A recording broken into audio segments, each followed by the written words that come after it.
তৃণমূলে এত দুর্নীতি, তবু কেউই সেভাবে সাজা পায় না কেন? রাজ্য সরকারের বিরুদ্ধে পাহাড় প্রমাণ অনিয়মের অভিযোগ, তবু কেন্দ্রীয় সরকার চুপ কেন? বিজেপির কেন্দ্রীয় নেতারা কি আদৌ বাংলা নিয়ে চিন্তিত? এই প্রশ্ন এখন রাজ্যবাসীর, এই প্রশ্ন রাজ্যের বিজেপি কর্মীদের, বিজেপি অনুগামীদের। দিদি মোদি সেটিং নিয়ে সন্দেহটা মনে মনে ঢুকে গিয়েছে। এবার সেই প্রশ্ন তুলে নিজের দলের অস্বস্তি বাড়িয়ে দিয়েছেন প্রাক্তন বিচারপতি তথা তমলুকের বিজেপি সাংসদ অভিজিৎ গঙ্গোপাধ্যায়। কিন্তু এই প্রশ্ন কি গাঙ্গুলির একার? আমি আজ বলবো গাঙ্গুলির এত রাগের পিছনে রয়েছে এক গভীর কারণ। আর সেটিং এর কথা মুখে না বললেও তিনি যে অভিযোগ তুলেছেন সেই অভিযোগটা তার নয়। আমি বলবো এই রাগের গভীর কারণ জানানোর প্রতিবেদন যদি ভালো লাগে অবশ্যই সাবস্ক্রাইব করবেন পিনাক্কি বলছে। এখন মুখে না বললেও দিদি মোদি সেটিং এর ইঙ্গিত দিয়ে কেন সরব গাঙ্গুলি তা জানতে দেখুন ও শুনুন পিনাক্কি বলছে। সত্যি আপনারা বলুন তো, মোদি ও দিদি, এই যে বিজেপি ও তৃণমূল, এর মধ্যে কি সত্যি সেটিং আছে? অপারেশন সিঁদুর নিয়ে মোদিকে যা খুশি তাই বলেছেন মমতা বন্দ্যোপাধ্যায়। নবান্নে বসে অকারণে মোদির স্ত্রীর কথা তুলেও খোঁটা দিয়েছেন। যে কোনো সময় মোদি, কেন্দ্রীয় স্বরাষ্ট্রমন্ত্রী অমিত শাহ, তাদের বাবা তোলা হচ্ছে। ভাইপো বাবু তো প্রধানমন্ত্রী নরেন্দ্র মোদী, কেন্দ্রীয় স্বরাষ্ট্রমন্ত্রী অমিত শাহ সহ মন্ত্রিসভার, কেন্দ্রীয় মন্ত্রিসভার সকলের বাপ ঠাকুরদা তুলে তাদের বার্থ সার্টিফিকেট দেখানোর চ্যালেঞ্জ ছুড়েছেন। কোথায় পাচ্ছে এত সাহস? তৃণমূলের পাহাড় প্রমাণ দুর্নীতির পরেও কেন চুপ সরকার? আমি আবার বলছি, এই প্রশ্ন রাজ্যবাসীর, আপনাদের মতো এই প্রশ্ন আমারও। এই প্রশ্ন বিজেপি কর্মী, বিজেপি নেতা এবং বিজেপি অনুগামীদেরও। আমি দায়িত্ব নিয়ে বলছি, বিজেপির অনেক নেতাই এটা ভাবেন। সত্যি কি কেন্দ্রীয় নেতৃত্ব পশ্চিমবঙ্গ দখল করা নিয়ে সেভাবে সিরিয়াস? সেই সকলের কথাটা এবার বেরিয়ে এসেছে অভিজিৎ গাঙ্গুলির মুখ দিয়ে। বলবো কেন? কথায় কথায় বিজেপি নেতারা তৃণমূলের সবাইকে চোর বলেন, পিসি চোর, ভাইপো চোর, কিন্তু কেউ সাজা পায় না কেন? বামেরা বিজেপি এবং তৃণমূল, মোদি এবং দিদির মধ্যে সেটিং এর যে তত্ত্ব প্রচার করেছিল একটা সময়, সেই প্রচারের তত্ত্ব এখন মানুষের মনে বাসা বেঁধে ফেলেছে। মনে রাখতে হবে, সেটিং তো দেখা যায় না, সেটিংটা মনে হয়। এই মনে হওয়ার পিছনেও কারণ অনেক। এই প্রশ্নটাও ওঠে যে কোথায়, কেন, কিভাবে মোদির সাথে দিদি সরকারের সেটিং? সেটা কি আদৌ সম্ভব নাকি সম্ভব না, সেটা পৃথক আলোচনার বিষয়। কিন্তু এই রাজ্যে বিজেপি তৃণমূল সেটিং আছে এটা মানুষ বিশ্বাস করে ফেলেছে। 100 দিনের টাকা বন্ধ হয়েছে দুর্নীতির জন্য, কিন্তু যারা দুর্নীতি করেছে তারা সাজা পেয়েছে কি? বালি, কয়লা, শিক্ষা, পুর নিয়োগ, পুলিশের নিয়োগ, সবকিছু নিয়ে ইডি, সিবিআই, কোথায় তারা? কোথায় সেভাবে তদন্ত হচ্ছে? মাঝে মাঝে ঘুম থেকে উঠে তদন্তকারী অফিসাররা ছোটাছুটি করেন, কিন্তু নিটফল শূন্য। আরজি কর কাণ্ডে অভয়া তো বিচার পেলেন না, কি হলো? অনুপ্রবেশকে মদদ দেওয়া হচ্ছে প্রকাশ্যে, এসআইআর নিয়ে মিথ্যা প্রচার করা হচ্ছে, তবু কেন মোদী সাগরা চুপ? মনে রাখতে হবে, এই প্রশ্ন যদি থেকে যায়, আগামী বিধানসভা নির্বাচনে অনুকূল পরিস্থিতি থাকা সত্ত্বেও বিজেপির কপালে দুঃখ আছে। কারণ আমি আগেও বলেছি, আবার বলছি, বামেদের বিজেমূল তত্ত্বের প্রচার অনেক গুরুত্ব পেয়ে যাচ্ছে। অনেক মানুষই মনে প্রাণে বিশ্বাস করে। জনতাই প্রশ্ন তোলে, চায়ের দোকানে, বাসে, ট্রামে, ট্রেনে, সর্বত্র প্রশ্ন উঠছে। আর সেই প্রশ্নই অভিজিৎ গঙ্গোপাধ্যায়ের গলায়। কিন্তু তিনি আচমকা দলের বিরুদ্ধে এইভাবে সরব হয়ে দলের অস্বস্তি বাড়ালেন কেন, বলবো সেই কথা। তবে তার আগে একটা কথা, আপনাদের জন্য আমি যে প্রতিবেদন বানাই তাতে অনেক সময় এবং পরিশ্রম দিতে হয়। যদি আপনারা ভালোবেসে আমাকে সুপার থ্যাঙ্কসের মাধ্যমে টাকা পাঠান তাহলে আরো ভালো ভালো ভিডিও বানানোর উৎসাহ পাবো আমি। দেখবেন ভিডিওর নিচে যেখানে সাবস্ক্রাইবার বাটন থাকে তার পাশেই থ্যাঙ্কস বাটন আছে। এই থ্যাঙ্কস বাটনে ক্লিক করে আমাকে ভালোবেসে যার যেমন সামর্থ্য তেমন টাকার সুপার থ্যাঙ্কস পাঠাতে পারেন। ফিরে অভিজিৎ গাঙ্গুলির কথায়, তিনি এটা বলেই দিয়েছেন যে বিজেপি তৃণমূলকে সরাতে চায় কিনা আদৌ, এটা অনেক গভীর প্রশ্ন। বিজেপি সরাতে চায় কি চায় না এটা অনেক গভীর প্রশ্ন। সে প্রশ্নে আজকেই যাব না, কিছুদিন বাদে হয়তো আমি যাব। শুনলেন তো, তিনি এতটাই বিরক্ত যে তিনি এরপর বলেছেন কেন্দ্রীয় সরকারের অ্যাকশন দেখে তার এটা মনেই হয় না যে কেন্দ্রীয় সরকার পশ্চিমবঙ্গের এই যে পরিস্থিতি তার বদল চায়। তার সঙ্গে তিনি তার সেই সন্দেহের কথাটাও তুলে ধরেছেন, কি করা উচিত সেটাও বলেছেন। কেন যে পশ্চিমবঙ্গের মতো একটা শাসনহীন প্রশাসনহীন রাজ্যে অন্তত 355 ধারা জারি করা হবে না, সেটা তো আমার কাছে একটা বিরাট প্রশ্ন। প্রাক্তন বিচারপতি স্পষ্ট করে বলেছেন কেন্দ্রীয় সরকার যদি পরিস্থিতি বদল না চায় তাহলে পশ্চিমবঙ্গে পরিস্থিতি বদল হবে না। আমি কি বিশ্বাস করছি, বিজেপি নেতারা কি বিশ্বাস করছেন তাতে কিছু হবে না, এটা সত্য। এটা সাধারণ মানুষ ঠিক করে নিয়েছে, মানুষ এই কথাটাই বলছে। সকলেই না একটা কিছু পরিণতি দেখতে চায়, দিনের পর দিন ও চোর ও চোর ও চোর, ও দুর্নীতি, ও টাকা খেয়েছে, ও জমি মাফিয়া, অনেক শোনা হয়েছে, ও কয়লা নিয়েছে, বালি নিয়েছে, গরু পাচার করেছে, অনুপ্রবেশে মদত দিয়েছে, সব শোনা হয়ে গিয়েছে। মানুষ একটা পরিণতি দেখতে চায়। কেন্দ্র এখনো কেন বাংলার সরকারকে ঋণ দেয়, বরাদ্দের টাকা দেয়, এ নিয়েও অনেকের মনে প্রশ্ন রয়েছে। কেন রাষ্ট্রপতি শাসন বাংলায় জারি হয় না, সেটাও অনেকে বলেন। তবে কেন্দ্রীয় সরকার আর কেন্দ্রীয় বিজেপি নেতৃত্ব এর মধ্যে না একটা ফারাক আছে, আমি এটা মনে করি।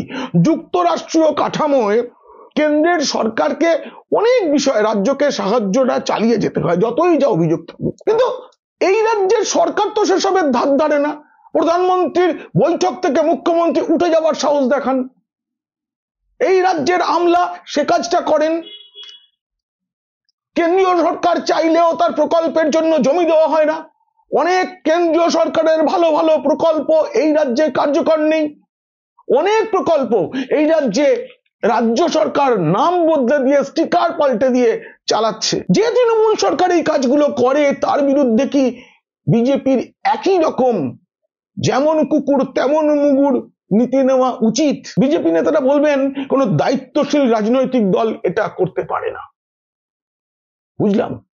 কিন্তু বিজেপির কেন্দ্রীয় নেতারা সত্যি বাংলা নিয়ে সিরিয়াস কিনা সে প্রশ্ন কিন্তু উঠতে পারে। এটা উঠে গেছে সকলের মনে। রাজ্য ঘুরলেই যে রাজ্যে ভোট, সেখানে কতদিন সময় লেগেছে রাজ্য সভাপতি বদল করতে। আমার বিজেপিতে জয়েন করা, যোগ দেয়া এবং তাদের ভোটে দাঁড়ানো, আমার উদ্দেশ্য ছিল মমতা ব্যানার্জিকে এখান থেকে সরিয়ে দেওয়ার সব রকমের ব্যবস্থা করা হবে। সেই উদ্দেশ্যের ধারে কাছে আজ পর্যন্ত আমি গিয়ে উঠতে পারিনি এবং তার দায় মূলত কেন্দ্রীয় সরকারের। কেন্দ্রীয় সরকার এর জন্য কিচ্ছু করেনি। যেহেতু সুকান্ত মজুমদার রাজ্য সভাপতি থাকার সময়েই কেন্দ্রীয় প্রতিমন্ত্রী হয়েছেন, তাকে তাই বিজেপির সংবিধান মেনেই সরে যেতে হতো। কিন্তু সেটার জন্য প্রচুর কাল বিলম্ব করে শ্রমিক ভট্টাচার্যকে আনা হয়েছে। শ্রমিক ভট্টাচার্য রাজ্য সভাপতি হয়েছেন, তারপরে মাসের পর মাস কেটে যাচ্ছে। কেন্দ্রীয় নেতারা আসছেন বাংলায়, বৈঠক করছেন, চলে যাচ্ছেন। এরপরে ভার্চুয়াল বৈঠক তো হয়, যেটা আমরা দেখতে পাই না, শুনতে পাই, কিন্তু রাজ্য কমিটি আজ পর্যন্ত হয়নি। এসবের জন্যই না বিজেপি কর্মী, বিজেপি অনুগামী এবং বিজেপির মাঝারি ও নিচু স্তরের নেতাদের মধ্যে কেন্দ্রীয় নেতৃত্বের সিরিয়াসনেস নিয়ে প্রশ্ন তৈরি হয়েছে এবং সেই প্রশ্নটা ছড়িয়ে পড়ছে রাজ্যের ভোটারদের মধ্যেও। এবার অভিজিৎ গাঙ্গুলি যে বিস্ফোরণটা ঘটিয়ে দিয়েছেন তার মধ্যেও কিন্তু এই কেন্দ্রীয় নেতৃত্বের সিরিয়াসনেস নিয়ে প্রশ্ন তোলা হয়েছে। বিজেপি নেতারা এই রাজ্যের এবং কেন্দ্রের তারা যদি মনে করে থাকেন এই যে প্রশ্নগুলো গাঙ্গুলি তুলেছেন, এই যে বিস্ফোরণ, তার যে কথা, সেগুলো যদি তার একার মানে গাঙ্গুলির ব্যক্তিগত চাওয়া বলে মনে করা হয়, তবে কিন্তু ভুল করা হবে। আমি বারবার বলছি, এটা বাংলার সাধারণ মানুষের চাহিদা। আরো স্পষ্ট করে বলছি, কমপক্ষে 5 কোটি ভোটার এটা চায়, তারা জানতে চায়। এটা মনে রাখতে হবে, গাঙ্গুলি বিচারপতি থাকার সময়ও সাধারণ মানুষের মনের কথাটাই বলতেন, তাই তাকে মানুষ হিরো করে রেখেছিল, তাই তাকে অনেকে ভগবান বলে মনে করত। তিনি তৃণমূল সরকারকে ঢাকি সমেত বিসর্জন দেওয়ার কথা বলেছেন। তিনি বিচারপতির আসনে বসে এমন মন্তব্য করেছেন যে আমি নির্বাচন কমিশনকে বলবো তৃণমূল কংগ্রেস দলটার স্বীকৃতি বাতিল করা হোক। সেই জন্যই তিনি সাধারণ চোখে হিরো হয়েছিলেন। প্রতিদিন সংবাদ মাধ্যমে তার নাম, টিভিতে সারাদিন আলোচনা, তিনি কি করেছেন তা নিয়ে। কখনো বলেছেন কোথায় তদন্ত হবে, সিবিআই ইডিকে বলে দিয়েছেন, কোথায় টাকা থাকতে পারে সে কথাও বলে দিয়েছেন। আবার অমুক নেতাকে এক্ষুনি 1 ঘন্টার মধ্যে, অমুক অফিসারকে রাজ্য সরকারের 3 ঘন্টার মধ্যে আদালতে হাজির করতে হবে, এই ধরনের রায় দিয়ে একটা বিচার ব্যবস্থায় গতি আনতে চেয়েছিলেন, তদন্তে গতি আনতে চেয়েছিলেন। কিন্তু তিনি যখন বিজেপিতে যোগ দিলেন, অবশ্য তার আগে তার অবসরের সময়ও এসে গিয়েছিল, তারপর কেমন যেন সব ধীর গতিতে চলছে। অভিজিৎ গাঙ্গুলির খবর হটকেক হয়ে গিয়েছিল, বহু মানুষ দেবতা বলে মনে করছিল বলেই তো বিজেপি অভিজিৎ গাঙ্গুলিকে দলে চেয়েছিল, তাকে সাংসদ বানাতে চেয়েছিল। কিন্তু অভিজিৎ গাঙ্গুলি যেগুলো চেয়েছিলেন সেগুলো কি হয়েছে? বিচারপতি থাকাকালীন শিক্ষা দুর্নীতির মামলায় অভিজিৎ গঙ্গোপাধ্যায়ের একাধিক রায় গোটা রাজ্যে সাড়া ফেলে দিয়েছিল। একাধিক মামলায় তিনি সিবিআই তদন্তের নির্দেশ দিয়েছেন। আজ সেই অভিজিৎ গঙ্গোপাধ্যায় সিবিআই এর উপরে 1 ফোঁটা ভরসা রাখছেন না। পার্থ চট্টোপাধ্যায় থেকে অভিষেক বন্দ্যোপাধ্যায়, তাদের নিয়ে তার মন্তব্য হইচই ফেলে দিয়েছিল। কিন্তু কেন অভিজিৎ গঙ্গোপাধ্যায়ের এই হতাশা সিবিআই ইডিকে নিয়ে? কারণ সিবিআই ইডির গয়ঙ্গচ্ছ মনোভাবে শুধু অভিজিৎ গাঙ্গুলি নয়, এ রাজ্যের অনেকেই হতাশ। আরো একটা বিষয় মনে রাখতে হবে, অভিজিৎ গঙ্গোপাধ্যায়ের ব্যক্তিগত হতাশাও আছে। আমি দায়িত্ব নিয়ে বলছি, তিনি ছাড়া মানে প্রাক্তন বিচারপতি অভিজিৎ গাঙ্গুলি ছাড়া বিজেপির এমন কোন সাংসদ গোটা দেশে নেই যিনি কোন একটা হাইকোর্টের প্রাক্তন বিচারপতি, তার উপরে আবার এইরকম ডার্ক সাইটে বিচারপতি। কিন্তু দলের একজন সাংসদ ছাড়া তিনি কি, না সংগঠনে না কেন্দ্রীয় মন্ত্রিসভায়, কোথাও তার কোনো জায়গা কিন্তু হয়নি। এটা তার প্রাপ্য ছিল বলে আমিও মনে করি। এতে বিজেপির লাভ বই লোকসান হতো না। কারণ অভিজিৎ গঙ্গোপাধ্যায়কে মানুষ চায়, শুধু তার লোকসভা এলাকার মানুষ নয়, তার ভক্ত গোটা রাজ্যে। এখন তিনি যেভাবে দলের নেতৃত্বকে নিয়ে প্রকাশ্যে মন্তব্য করেছেন, তাতে অভিজিৎ গাঙ্গুলি যদি সাংসদ পদ ছেড়ে দেন তাতেও অবাক হওয়ার কিছু থাকবে না। কারণ তিনি মাথার থেকে হৃদয়ের ভাবনাকে বেশি গুরুত্ব দেন, এটা বিচারপতি থাকার সময়ই বোঝা গিয়েছে। ফলে হৃদয়ের টানে তিনি কি করবেন? রাজনীতি থেকে সম্ভবত তার পাওয়ার আশা খুব বেশি নয়। ব্যক্তিগতভাবেও আমার সুযোগ হয়েছে কয়েকবার তার সঙ্গে একাকী কথা বলার, তাতে বুঝেছি ওনার পাওয়ার আকাঙ্ক্ষাটা না খুব বেশি কিছু নয়। আর যদি তিনি পদত্যাগ করেন তাহলে বিচারপতি থাকার সময় যেমন হিরো ছিলেন আবার তেমন হিরো হয়ে উঠবেন। কারণ তিনি সেই রাজনীতিক নন যাকে রাজনীতির উপরে নির্ভর করে জীবন ধারণ করতে হবে। প্রাক্তন বিচারপতি হিসাবে তিনি যা আয় করেন তাতে তার সংসার চলে যাবে। তবে আমার মনে হয় না বিচারপতি গঙ্গোপাধ্যায় তেমন কোনো সিদ্ধান্ত নেবেন। নিলে অবাক হব না, কিন্তু তিনি নেবেন না। তার কারণ তার হাতে এখনো অপেক্ষার জন্য কিছুটা হলেও সময় রয়েছে। দলের উপরে চাপ তৈরি করলেও তার কাছে অপেক্ষার সময় রয়েছে। তিনি এটাও জানেন তার বিরুদ্ধে দল কোনো পদক্ষেপ করতে পারবে না। কি পদক্ষেপ করবে? উনি তো জনপ্রতিনিধি, উনি দলের কোনো পদে নেই। মন্ত্রিত্বও নেই। মাঝখান থেকে তার বিরুদ্ধে কোনো পদক্ষেপ করলে বিজেপির যে জনপ্রিয়তাটা আছে সেটাও ক্ষয়ে যাবে। আইনজ্ঞ অভিজিৎ গাঙ্গুলি তিনি কি বলেছেন? তিনি বলেছেন পশ্চিমবঙ্গের মানুষ যেটা দেখতে চায়, অর্থাৎ মমতা বন্দ্যোপাধ্যায়কে ক্ষমতা থেকে সরিয়ে দাও, এটা করতে হবে। পুলিশকে কেন্দ্রীয় সরকারের আওতায় নিয়ে এসো, তারপরে ভোট হোক, তাতে যদি তৃণমূল জেতে জিতুক, কিন্তু ভোটটা হোক, এই রাজ্যের মানুষ তাদের অধিকারটা প্রয়োগ করুক, এই রাজ্যে সঠিক এসআইআর হোক, ভুয়ো জালি অনুপ্রবেশকারী বিদেশি ভোটাররা ভোটার তালিকা থেকে চলে যাক, এইটাই তো তিনি চাইছেন। অভিজিৎ গঙ্গোপাধ্যায় এমন একটা পরিস্থিতিতে ভোট চাইছেন যেখানে তৃণমূলের বাঁদররা চিৎকার চেঁচামেচি করতে পারবে না, বাঁদররা লাফালাফি করতে পারবে না, মেয়েদের উপরে চোটপাট করতে পারবে না। এটা তো বাংলার মানুষও চায়।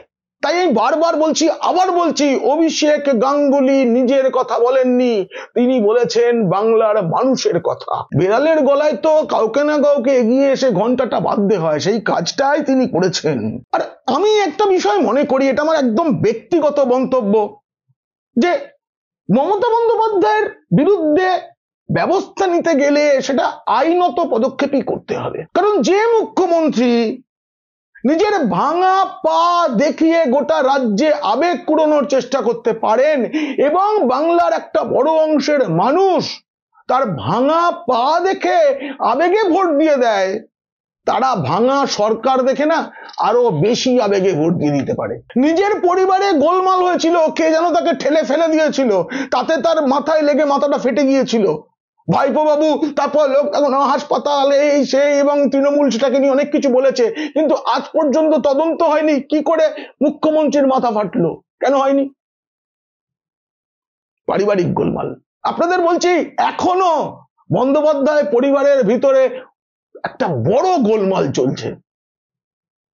সব খবর বাইরে চলে আসে না, তাই তারা রক্ষা পাচ্ছেন। সেখানে উপস্থিত পুলিশ কর্তারা অনেক কিছু টের পাচ্ছেন, তারা বলছেন, কিন্তু চাকরি যাবার ভয়ে কেউ মুখ খুলছে না। ভাইপোর চোখের অপারেশন, সেই ছবি সমাজ মাধ্যমে ছেড়ে তৃণমূল ভাইপোর প্রতি আবেগ কুড়িয়েছে।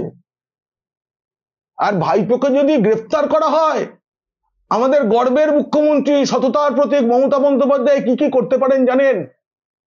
ভাইপো বাবুর যে ছোট ছোট ছেলে মেয়েটি রয়েছে তাদেরকে মঞ্চে তুলে নিয়ে তিনি কান্নাকাটি করতে পারেন, বলতে পারেন, দেখো না এই বাচ্চা দুটো সারাদিন বাড়িতে বাবা বাবা বাবা করছে। কিন্তু তবুও ঝুঁকি নিতে হবে। মনে রাখতে হবে, বাংলার মানুষের মনে মমতার এইসব নাটকের প্রতি বিশ্বাস এখন তলানিতে, এই সুযোগটা নিতে হবে। কেন্দ্রীয় সংস্থাগুলির বিরুদ্ধে গাঙ্গুলির যে রাগ, সেটাও কিন্তু অমূলক নয়, সঙ্গত কারণেই। বাংলার তৃণমূল নেতাদের বিরুদ্ধে গুচ্ছ গুচ্ছ অভিযোগ, একটা তদন্ত ঠিকঠাক হচ্ছে কি? একজনকেও হেফাজতে নিয়ে সেভাবে জিজ্ঞাসাবাদ করা হচ্ছে কি? কিচ্ছু হচ্ছে না। সিবিআই এর কাছে প্রধানমন্ত্রী কি কখনো ব্যাখ্যা চেয়েছেন কেন হচ্ছে না? জানি। এসআইআর নিয়ে তৃণমূল যা খুশি বলছে, যা খুশি করছে, কিন্তু নির্বাচন কমিশন কেন তৃণমূলের বিরুদ্ধে কোনো ব্যবস্থা নিচ্ছে না? এই রাজ্য সরকারকে বলা হয়েছিল কয়েকজন অফিসার, রাজ্যের অফিসার নির্বাচন কমিশনের কাজে দুর্নীতি করেছেন, তাদের বিরুদ্ধে এফআইআর করা হোক। এখনো পর্যন্ত রাজ্য সরকার এফআইআরটা করেনি। কোন সাহসে? কেন চুপ কমিশন? এসবের প্রশ্নের কিন্তু জবাব সাধারণ মানুষও চাইছে। এইসব প্রশ্ন তো রাজ্যবাসীর, আর সেই প্রশ্নই করেছেন গাঙ্গুলি। আমি আবার বলছি, আগেও বলেছি, আবার বলছি, আপনারা বলবেন কেন রিপিটেশন? কারণ এটাই মূল কথা, যে গাঙ্গুলি নিজের কথা বলেননি, শুধু নিজের হতাশাকে তুলে ধরেননি, বাকি সকলের মানে আম জনতার এই যে কথা, সেটা গাঙ্গুলির মুখ দিয়ে বেরিয়েছে। আর সেটা যদি না শোনা হয়, বিজেপি কিন্তু নিজের পায়েই নিজে কুড়ুল মারবে। বাংলার মানুষ পরিত্রাণ পেতে মুখিয়ে রয়েছে, এমন অনুকূল পরিস্থিতি না রাজনীতিতে বারংবার আসে না। এই প্রতিবেদন কেমন লাগলো জানি অবশ্যই মন্তব্য করবেন, আর ভালো লাগলে বন্ধুদের, খারাপ লাগলে শত্রুদের শেয়ার করে দেবেন। আপনারা খুব খুব ভালো থাকবেন।